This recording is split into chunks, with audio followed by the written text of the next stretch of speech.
Horas críticas, testigos y sobrevivientes.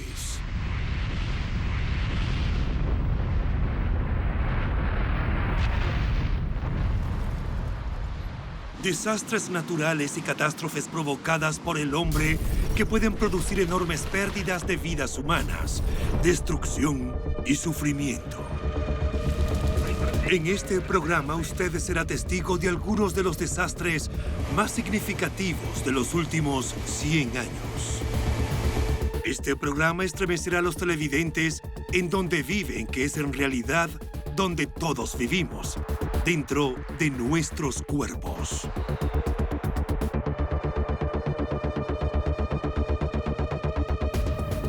Terremotos, tornados, inundaciones, volcanes y todos los cataclismos que amenazan la vida del hombre. Todos ellos atemorizan a su manera. Pero tal vez nada es más escalofriante que la amenaza de una enfermedad, de una epidemia. No existe otro desastre que se sienta más personal que algo que se meta debajo de la piel. Y en los últimos tiempos, la amenaza de que no meramente una epidemia, sino una pandemia podría aniquilar a la especie humana nunca había sido tan real. Pero antes de apretar el botón del pánico, examinemos los hechos serena y fríamente. Ébola, África, Sudán. Japón, Tokio. Estados Unidos, Nueva York.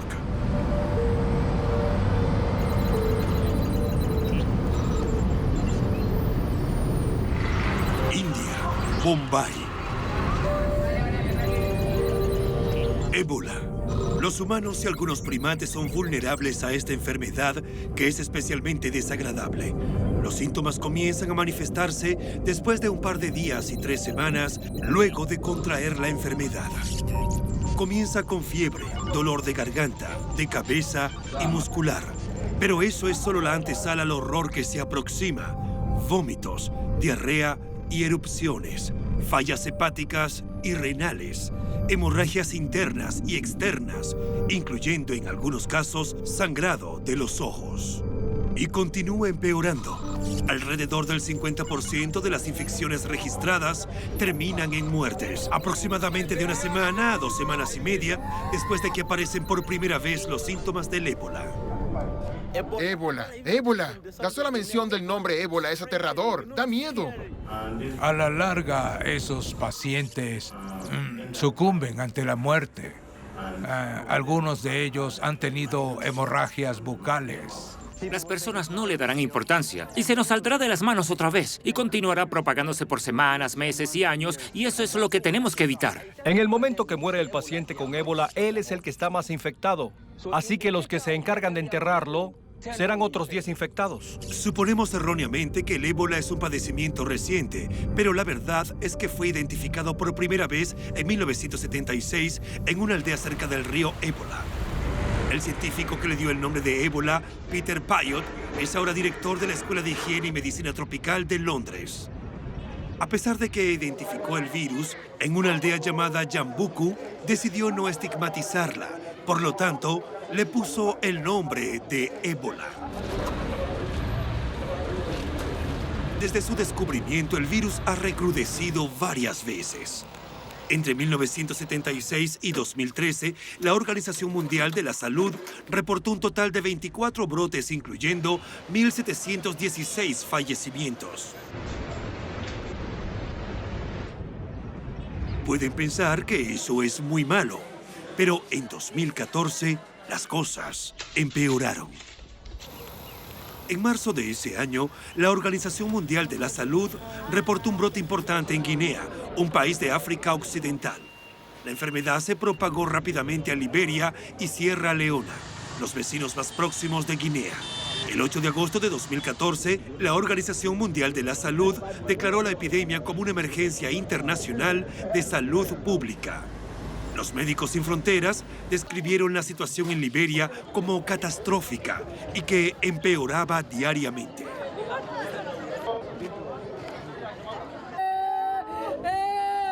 Fue tal el pánico que produjo el ébola que incluso hoy en día las personas se alejan de los hospitales, dejando a pacientes con enfermedades sin el tratamiento apropiado. El brote aún no está controlado, así que no estamos trabajando aún colectivamente, lo que no debe extrañarnos, ya que es el primer brote en África Occidental, así que los gobiernos no saben cómo responder ante esto. Los centros de salud están completamente desbordados. Los países pobres ni siquiera saben por dónde comenzar, no los critico. El pánico y el miedo pueden ser más dañinos que la enfermedad en sí. Puede que solo haya un caso, pero el daño que produce por el miedo en la economía y en las personas puede ser aún mayor. De todas formas, en agosto de 2014, la enfermedad se propagó hasta Nigeria y un caso fue reportado en Senegal. Y el 30 de septiembre, el primer caso confirmado en los Estados Unidos terminó 8 días después con la muerte del paciente.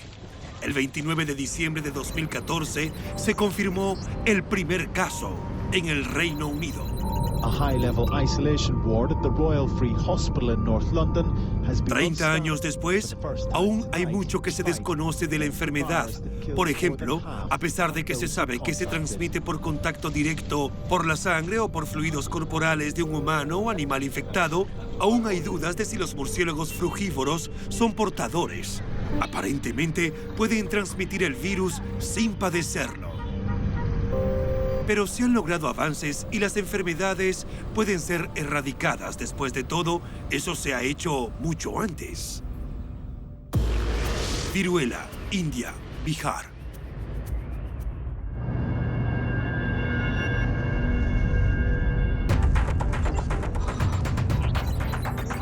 Primer brote, 10.000 años antes de Cristo. Partes del mundo afectadas, pandemia.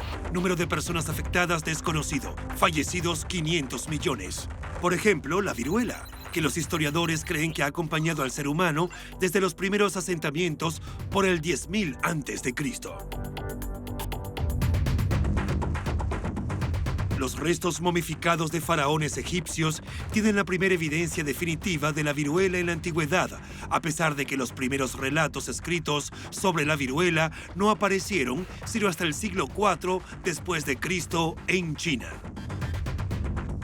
Ella arrasó con Europa en la Edad Media y después en el siglo XVIII se dice que fue la responsable de la muerte de 5 soberanos reinantes.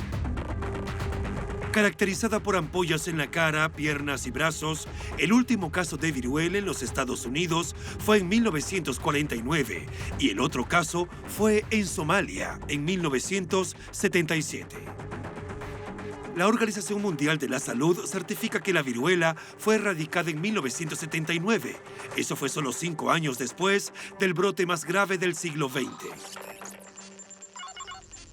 Sucedió en India entre enero y mayo de 1974, donde un estimado de 15.000 personas fallecieron, principalmente en los estados de Bihar, Orissa y Bengala Occidental. De los sobrevivientes, miles están desfigurados o ciegos. Aunque, como mencionamos antes, en 1980 la Organización Mundial de la Salud certificó que había sido eliminada al seguir el Programa Mundial de Erradicación de la Viruela.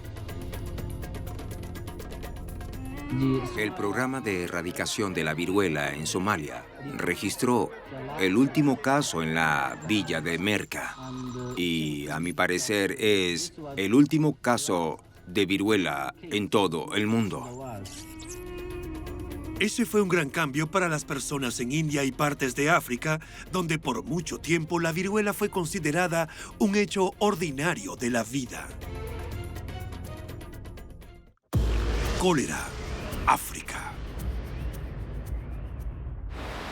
Partes del mundo afectadas: India, Indonesia y Sudamérica. Sin embargo, por momentos parece como si la ingenuidad de los médicos y científicos está en una constante carrera armamentista contra las enfermedades que pueden mutar o adquirir una nueva forma. Caso en cuestión, el cólera. En términos sencillos, el cólera es una infección intestinal aguda causada por comer o beber alimentos o agua que están contaminados. El momento entre la infección y el primer síntoma es, algunas veces, menos de un día, 5 días como máximo. Los síntomas son diarrea, náuseas, vómito y, como es de esperar, deshidratación severa. Sin el tratamiento apropiado, la muerte aparecerá enseguida. La prevención es mejor que la cura, pero cuando el tratamiento es la única opción, entonces mientras más rápido, pues mejor. Lo primero es rehidratar. Eso significa reemplazar los fluidos perdidos usando suero de rehidratación oral, a saber, sal y azúcar disueltos en agua potable.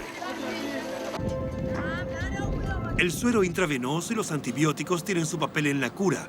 Difícilmente son bienes de lujo, pero cuando el cólera golpea a países poco desarrollados, pueden ser productos limitados.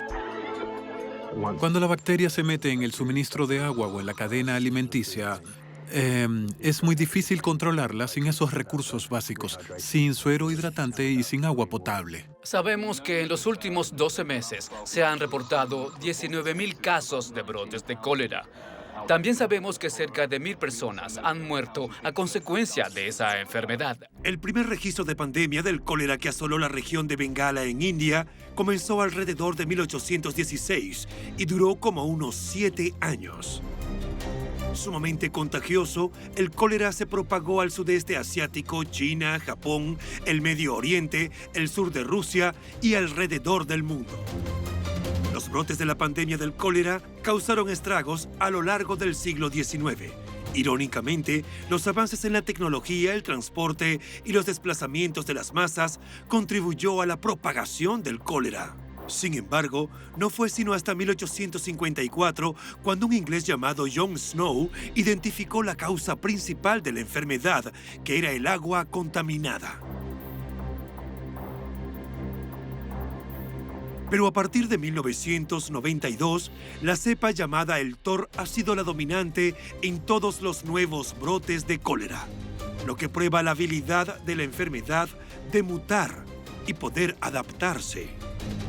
Desde 2010, los brotes del cólera el TOR han ocurrido en lugares como Haití, el sur de Sudán, México, Pakistán y Sierra Leona.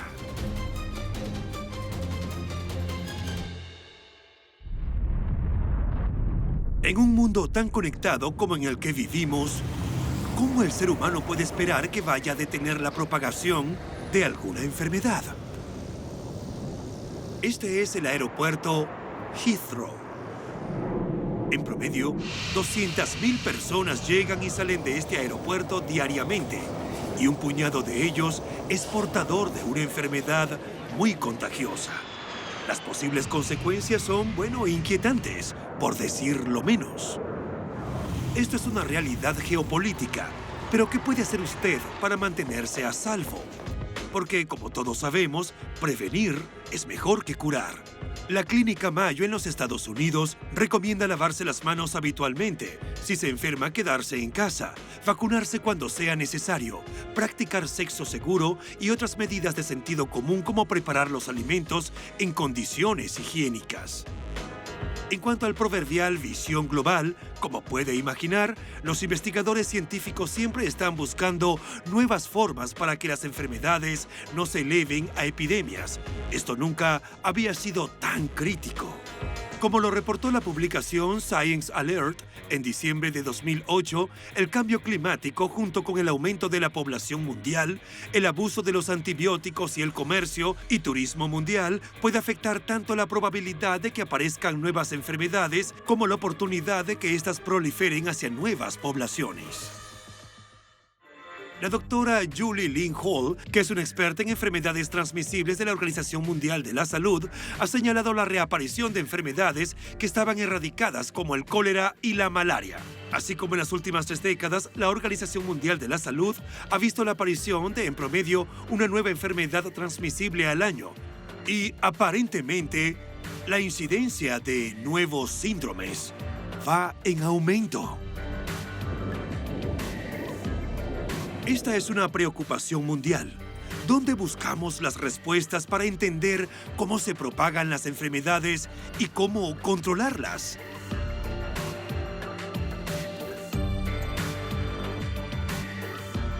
El estudio de las redes sociales puede ayudarnos a entender cómo proliferan las enfermedades. El hecho de que se transmitan de un individuo a otro por cierto tipo de contacto y que un determinado individuo solo tenga un número limitado de contactos es el punto de partida para esa clase de análisis estadístico. Puede parecer un poco abstracto, pero el éxito conseguido al contener la propagación de pandemias potenciales como el SARS y la gripe aviar sugiere que estos estudios bien valen la pena. SARS, Cantón.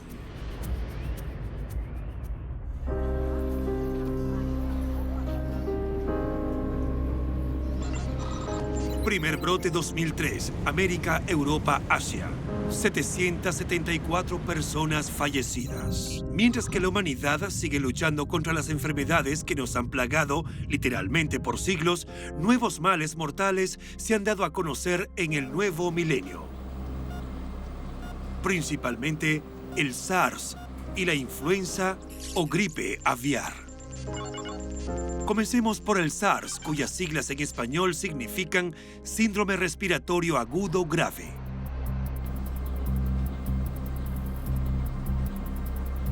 La enfermedad fue reportada por primera vez en la provincia china de Cantón. Se cree que fue transmitida a los humanos por los murciélagos chinos de herradura y por un mamífero con apariencia felina llamado civeta, que es considerado en la región como un gran manjar. Supe que hace un tiempo atrás vino la policía, se llevó a las civetas y las quemó. Claro que tengo miedo. Si el SARS proviene de las civetas, tengo mucho miedo. En términos generales, el SARS comienza con fiebre alta, temperaturas mayores a los 38 grados. Otros de los síntomas incluyen dolores de cabeza, malestar general y dolores en el cuerpo. Al principio hay presencia de cuadros respiratorios leves, tos seca y en algunos casos diarrea. La mayoría de los pacientes desarrollan neumonía. Ahora bien, no hay dos casos de SARS iguales.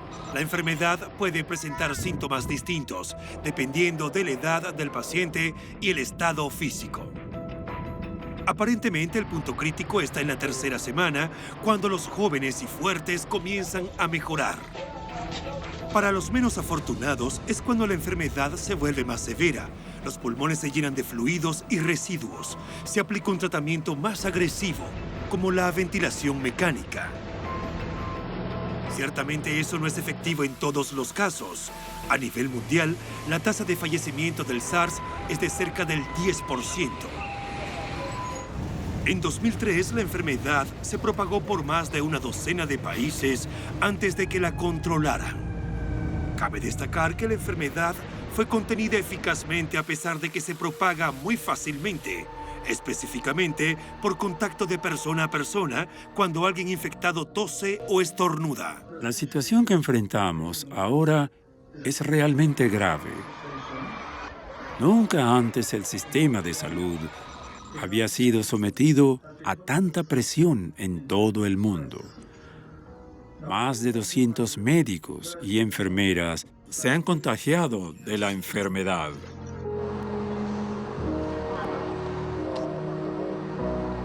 Según la Organización Mundial de la Salud, unas 8.098 personas en el mundo contrajeron SARS durante el brote del 2003, de los cuales 774 fallecieron por la enfermedad. Una tragedia para esas personas y sus familias, pero las cosas pudieron ser peor, mucho peor. Una vez más, la Organización Mundial de la Salud trabajó con los gobiernos de muchos países y pusieron freno a lo que pudo ser una catástrofe mundial. Gripe aviar, Asia, Hong Kong. Gripe aviar o influenza. Comienzo del brote 2003, China. Algunos países afectados: Camboya, Bangladesh, Canadá, China, Egipto, Indonesia, etc. Personas afectadas: 638. La influencia aviar, popularmente conocida como gripe aviar, es una infección viral que se propaga entre las aves y, en algunos casos, entre los seres humanos. Por supuesto que la mayoría de las enfermedades que afectan a las aves son inofensivas para los seres humanos, pero hay dos cepas en particular que han surgido en años recientes que pueden ser fatales. A pesar de que se piensa que estos virus no son transmitidos de persona a persona, miles se infectaron desde que se detectó el primer brote en 1997, dando como resultado cientos de fallecimientos. Fue en ese año en China que la cepa de gripe aviar, conocida como H5N1, arrasó con una granja de gansos en China. Se descubrió que los fallecidos habían infectado a seres humanos durante los brotes que afectaron a las aves de corral en Hong Kong en 1997. 18 personas se infectaron, 6 de los cuales murieron. Se desconoce cómo la enfermedad pasó de las aves a los humanos. Igualmente, el sacrificio masivo de las aves de corral de Hong Kong quizá haya evitado una epidemia mundial. Comenzamos la operación sacrificio de pollos en el mercado de Changshuang. Estimamos que hoy la cantidad de aves sacrificadas será alrededor de unos 40,000 animales. Ahora es la temporada de gripe, todo el mundo está atento, la probabilidad de contagiarse es mayor. Ahora que descubrieron ese virus, no comeré pollo durante un tiempo, de veras.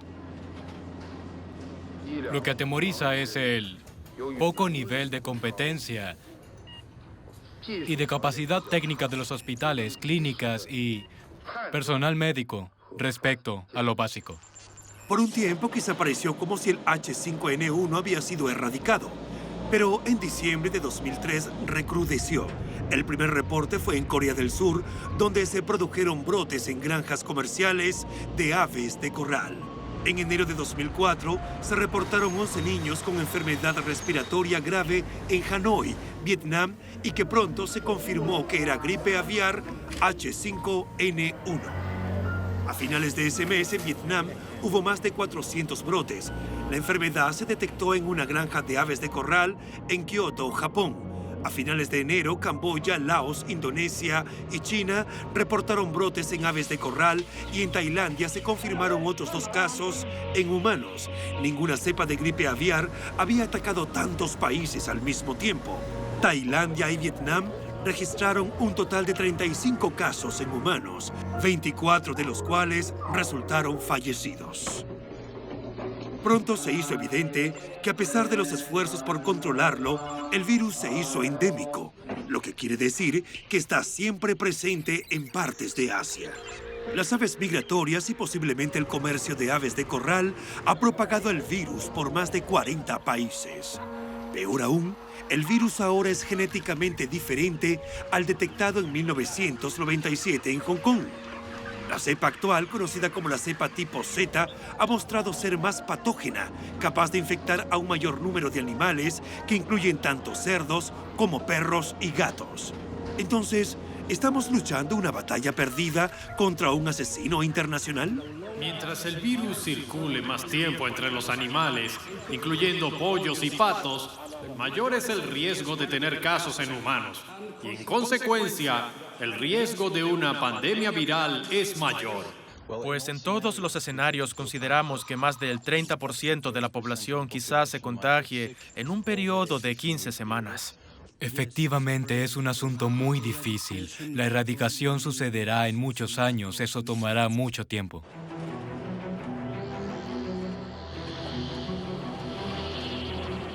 El ébola y el cólera en África. SARS y gripe aviar principalmente en Asia.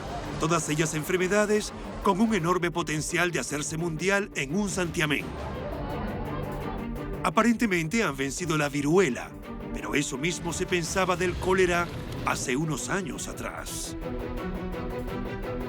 Si vamos a sobrevivir como especie, debemos estar vigilantes como individuos y no debemos olvidar lavarnos las manos antes de manipular alimentos, por ejemplo. Pero también debemos actuar colectivamente en contra de la propagación de la enfermedad. Porque cuando el enemigo son los gérmenes, debemos recordar que las epidemias no reconocen límites fronterizos.